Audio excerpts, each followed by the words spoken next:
Hey everybody, welcome back to another video, and in today's video we're going to be taking a look at a kind of like a recap of Chapter 2, Season 1, and the release of Season 1 as a whole. I'm also going to be reviewing my thoughts on 4 different aspects of this season.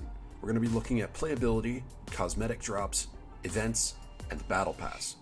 So, to start off this season, let's take a look at what was available within the Battle Pass. I will admit, when I first took a look at the Battle Pass, I didn't think it was all that great, but after playing around with Chapter 2 and this season in general, the skins started to grow on me. 2 skins in general out of the entire Battle Pass were honestly not my favorites, however, Cameo and Chic and Journey vs. Hazard. They were not honestly skins that I can really see myself using at all, unless for some sort of a showcase. Every other skin, however, that was given through the Battle Pass this season made for some fun times and good gameplay. My favorite skins from this Battle Pass were Fusion at the number 1 spot, and number 2 being 8-Ball and Scratch. And I loved the extra option later on in the season to upgrade 8-Ball versus Scratch by leveling up to 325, which was a grind, and I didn't do it, but still, I thought it was a pretty cool concept. In total, I'm going to give the Battle Pass rating probably a 9 out of 10. It was a very good Battle Pass compared to the previous seasons, with lots of different skin options for sure. But it would have been perfect if I took an interest in the Journey vs. Hazard and Cameo vs. Cheat skin. Next up is playability. This whole season was packed full of new things right at the start, but it also left for some major gaps in gameplay throughout most periods of the season. I found myself not coming to this game for literal months at a time unless it was to unlock a cosmetic, and I couldn't get myself to play it consistently. After the first 10 weeks of the season, when all the challenges were finished, it was downhill battle of trying to even launch the game other than to make an item shop review video or a challenge video for you guys. This season made for a lot of potential and a lot of things that could have been added, making the game fresh again. But honestly, it really went back to the Chapter 1 Season 1 feel where they were just starting out and there wasn't all too much content at all. Overall, unfortunately, I'm going to have to give the season's playability rating a 4 out of 10. I hope Season 2 makes its playability rating rise in my opinion, otherwise I may see myself not playing it much anymore. Now, number 3 on the recap list is events. Wow, I've got a lot.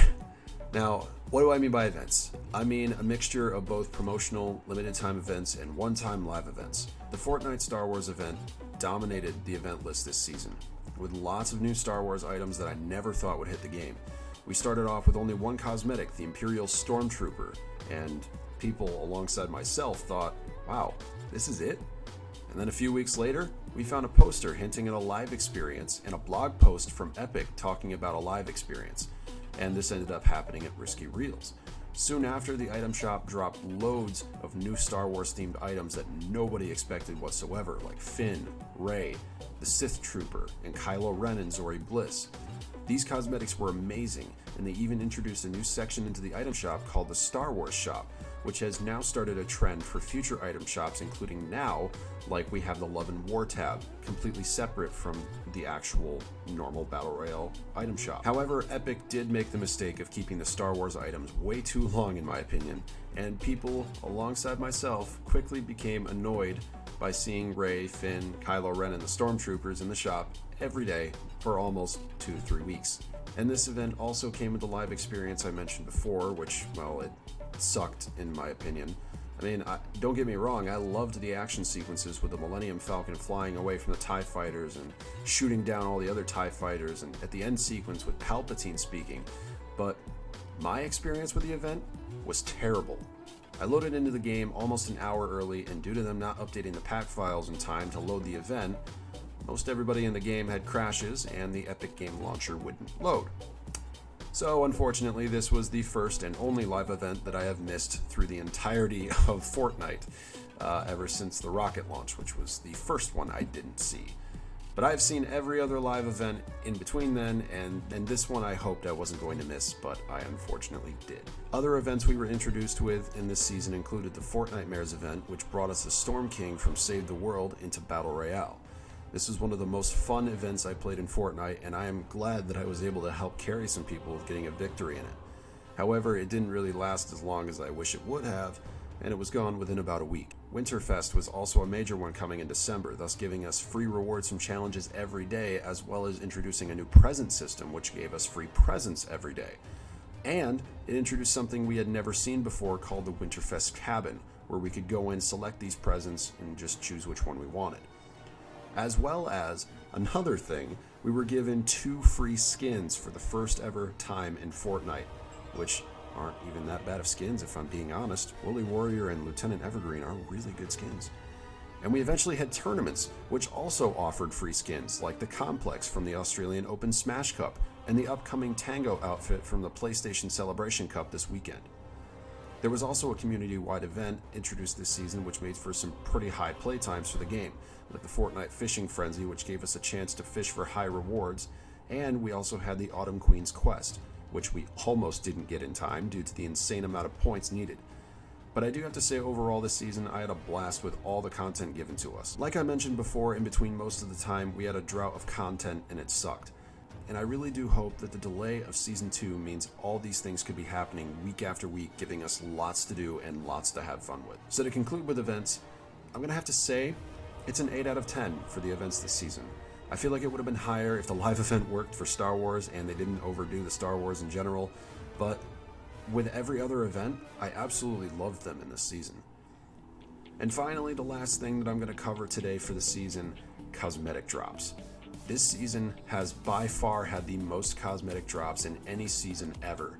We saw lots of packs surfacing with new skins, both by payable bundles and through event bundles. For example, Polar Legends being a paid bundle, and Metal Mask and Harley Quinn being event bundles. We have just had so many different things introduced to us this season, and it's amazing to see the potential of other things coming to Fortnite. It really has become a world where anything could happen. We even recently saw just last night the release of a concept skin made by someone named Fantasyful on Twitter, who also designed the Aura and Guild skins. Props to her for making these amazing things, by the way. And for Cosmetic Drops, we were also introduced with the Icon series at the end of the season, thus giving Ninja his very own skin, and a pickaxe and an emote. Oh man, it's fun for me. Alright, might not be here yet. Oh! It looks just like me! Oh my god! And emotes to that of Pokimane and Jordan Fisher.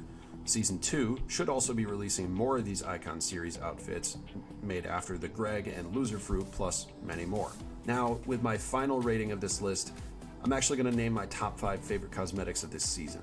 Starting at number 5, the first ever skin in this season that I absolutely loved and did everything to get as soon as possible was Fusion.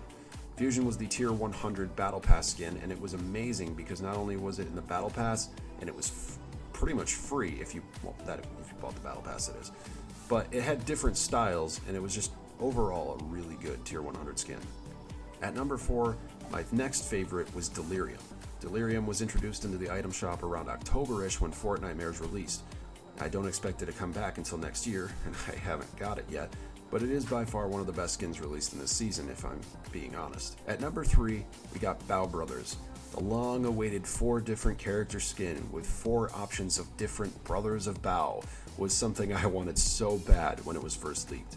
To see this finally released within the season after almost a year of it being in the files made it one of the best cosmetic drops this season. At number 2, we've got Zero.